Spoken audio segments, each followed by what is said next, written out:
एक जंगल में एक चुड़ैल रहती थी। उस चुड़ैल की आवाज़ सुनकर अगर कोई भी व्यक्ति उसे पलट कर देख लेता तो वो उसे उठाकर ले जाती और अपनी गुफा में बंद कर देती। एक दिन कैलाश नाम का व्यक्ति जंगल से लौट रहा था। तभी उसने एक आवाज़ सुनाई देती है और वह समझ जाता है कि उसके पीछे चुड़ैल आ गई है। मुझे पता है तुम चुड़ैल हो, मैं तुम्हें पलटकर नहीं देखूंगा। इतना कहकर कैलाश आगे बढ़ता है और उसे वही आवाज़ दोबारा सुनाई देती है। अरे कैलाश बेटा, मैं तुम्हारी दादी हूँ। तुमने मुझे आज तक नहीं देखा था। मैं तुमसे मिलने आई हूँ। ये सुनकर कैलाश रुक जाता है और पीछे पलटकर देखता है। तभी वह चुड़ैल उसके पास पहुंच जाती है और उसे उठाकर अपने साथ गुफा में ले जाती है। अगले दिन जब कैलाश घर नहीं लौटता तो उसकी पत्नी कैलाश की दोस्त मुकुल के पास जाती है और उनसे कहती है, कैलाश कल से घर वापस नहीं आया है, कहीं वो चुड़ैल उसे उठाकर तो नहीं ले गई। सारी बात सुनकर मुकुल कैलाश को जंगल में ढूंढने जाता है और इधर उधर देखने लगता है। तभी मुकुल को एक आवाज़ सुनाई देती है। अरे मुकुल भाई, तुम जंगल में क्या कर रहे हो? ये आवाज़ उसके दोस्त कैलाश की थी, लेकिन वो सोचने लगता है कहीं ये उस चुड़ैल की चाल तो नहीं। मुकुल उसकी बात को अनसुना करके जैसे ही आगे बढ़ता है उसे वही आवाज़ दोबारा सुनाई देती है। अरे मुकुल भाई, मुझे उस चुड़ैल ने पकड़ लिया था, पर मैं उसकी चाल से बच निकला हूँ, पर मुझे चोट लग गई है। ऐसा सुनकर मुकुल को उसकी बात पर यकीन हो जाता है कि वह उसका दोस्त कैलाश ही है। और जैसे ही वह पलट के देखता है वह चुड़ैल दौड़कर उसके पास आ जाती है और उसे अपने साथ गुफा में ले जाती है। जब 2 दिन हो जाते हैं, कैलाश की पत्नी उसे ढूंढने के लिए जंगल में चली जाती है और उसे ढूंढने लगती है। थोड़ी देर हुई थी कि एक आवाज़ सुनाई देती है। अरे पागल, तुम यहाँ क्या कर रही हो? मुझे वो चुड़ैल उठा ले गई थी, पर अब मैं बच गया हूँ। अपने पति की आवाज़ सुनकर वह सोचती है कहीं ये वो चुड़ैल तो नहीं। तुम तो मुझे प्यार से लैला बुलाते थे, आज क्या हुआ? अरे लैला, आज तो मैं तुम्हें तुम्हारे नाम से बुला रहा था। तभी पायल समझ जाती है कि ये उसका पति कैलाश नहीं, चुड़ैल ही है। तब पायल उस चुड़ैल को अपने जाल में फंसाती है और वो कहती है, तुम मेरे पास क्यों नहीं आते? नहीं, मेरे पाँव में चोट लगी है, मैं नहीं आ सकता। तुम ही मेरे पास आ जाओ। कैलाश, तुम्हें पता तो है अगर आज के दिन मैंने पलट कर देख लिया तो जिसको मैं पलट के देखूंगी वो जल के राख हो जाएगा। तुम ही क्यों मेरे पास नहीं आ जाते? पर पायल, मुझे चोट लगी है, मैं नहीं आ सकता। तभी पायल उससे कहती है, मुझे पता है कि तुम वो चुड़ैल ही हो और अब मैं तुम्हें पलट कर पीछे देखूंगी और तुम जलकर राख हो जाओगी। नहीं नहीं नहीं, ऐसा मत करना, मैं उन दोनों को छोड़ दूंगी। इतना कहकर वो चुड़ैल उन दोनों को छोड़ देती है और उन्हें वहाँ से जाने के लिए कह देती है और वो 3 अपने गांव आ जाते हैं। दोस्तों, अगर आपको ये वीडियो अच्छी लगी तो इसे लाइक, शेयर और कमेंट करें, और अगर आप इस चैनल पर नए आए हैं तो इसे सब्सक्राइब करना ना भूलें।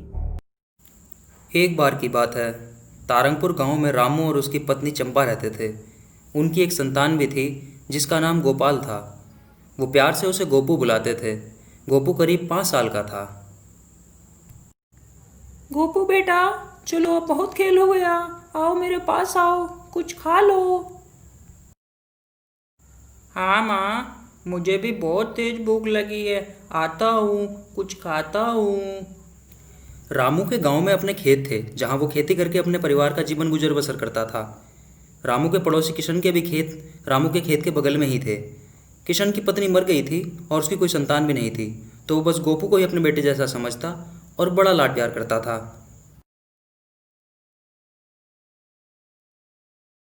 अरे मेरा राजा बेटा गोपू, घर से बाहर अकेले नहीं खेला करते, यहाँ अकेला क्यों खेल रहा है? आजा आजा, मेरे पास आजा, आजा बेटा।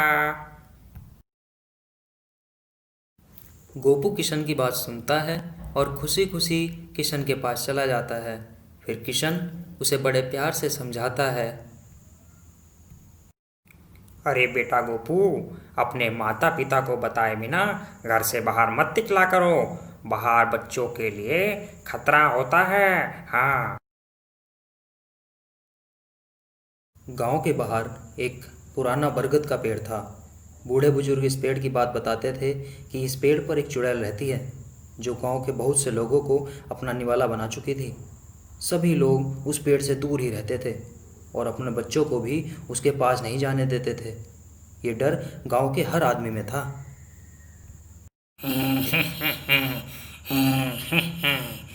बहुत दिनों से भूखी हूँ। अब मुझे जल्दी ही एक ताजा शिकार चाहिए।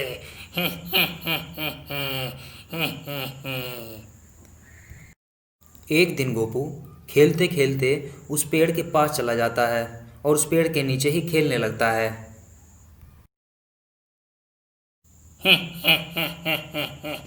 आ गया मेरा निवाला, ताजा ताजा बच्चा। अब मेरी भूख मिटेगी। बहुत दिनों बाद ऐसा शिकार मिला है, स्वाद ही आ जाएगा। मेरा भोजन, मेरा शिकार, तुझे खाऊंगी। माँ मुझे बचाओ, इससे बचाओ, ये मुझे खा जाएगी। पिताजी बचाओ, माँ बचाओ। बेटा गोपू, ओ गोपू, कहाँ चला गया मेरा लाल? चंपा घर में उसको ढूंढते हुए परेशान होकर किशन के घर गई। वहां भी उसे कोई ना मिला। अरे गोपू, मेरा लाल कहाँ चला गया? मैंने कितनी बार बोला अकेला बाहर मत जाया कर। अब मैं उसे कहाँ ढूंढूं, कहाँ ढूंढूं? तभी उधर से किशन खेत से आता है। वो किसी बच्चे के रोने की आवाज़ सुनता है तो वो आगे बढ़ता है। देखता है गोपू को चुड़ैल ने पकड़ा हुआ है। अरे अरे, मैं गोपू को कैसे बचाऊं? हाँ, बुजुर्ग लोग कहते हैं कि कभी अगर भूत पिशाच या चुड़ैल किसी को पकड़ ले तो उसके चारों तरफ आग लगा दो तो वो चुड़ैल भाग जाएगी और कुछ दिन भर गांव में भी नहीं आएगी। किशन ने यही बात सोचकर पेड़ के चारों तरफ आग लगा दी और चुड़ैल आग से डरकर भाग गई और गोपू को किशन ने पकड़ लिया। उधर से चंपा और रामू भी गोपू की खोज में उधर ही पहुंच जाते हैं। तब गोपू भागकर अपनी माँ को रोते हुए लिपट जाता है और चंपा भी उसको पकड़कर रोने लगती है और फिर उसको समझाती है। बेटा, मैंने कितना समझाया, घर से बाहर अकेला ना जाया कर। हाय मेरा लाल, अगर कुछ हो जाता तो अब नहीं जाना।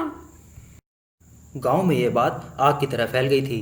तभी गांव के सरपंच ने फैसला लिया कि इस पेड़ के चारों तरफ तार की बाड़ लगा दी जाएगी ताकि कोई भी गांव का आदमी या बच्चा इस पेड़ के आसपास ही ना आए। और हर शाम को इस पेड़ के चारों ओर एक घर से एक दीपक जलाया जाए ताकि चुड़ैल आग को देखकर कभी इस पेड़ के पास ही ना आ पाए।